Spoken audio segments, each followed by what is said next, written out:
Alright, ngikubingelele ke mthando wezemidlalo engalesikhathi ngibingelele kuphi nakuphi la obukele khona-ke makuthi-ke usuku lakho lokuqala ukuyona-ke le channel awenze kanje mntana sekhaya awulike i-video ebese-ke uyasubscribe kuyona-ke i-channel ungaphinde-ke uciphe izi-notification bell ukuze uthole ama-notification-ke uma kukhona-ke i-video esifakayo. Sikubhekela-ke nje ama-transfer rumours akhona-ke kuyona-ke i-Betway Premiership, sokubhekela laphana-ke kwezimnyama i-Orlando Pirates-ke udaba oluvelayo-ke njengamanje kuthiwa-ke i-Orlando Pirates ifuna-ke laphana-ke umdlali laphana-ke umfana omncane-ke ogijima laphana-ke eqenjini-ke i-Highlands FC, iwinga-ke le laphana-ke uPrince Ndlovu ongakudabuka ezweni-ke laseZimbabwe laphayana-ke kaBulawayo. Kuthiwa-ke le nsizwa-ke ike yajima ne-Orlando Pirates kodwa-ke yagcina-ke ingamsayinanga ngenxa yokuthi-ke ngathi-ke wayibheke e-Europe nokwagcina kungenzekanga.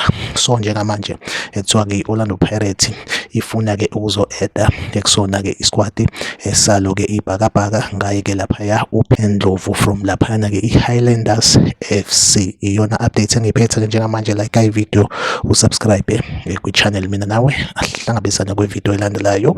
Nisale kahle.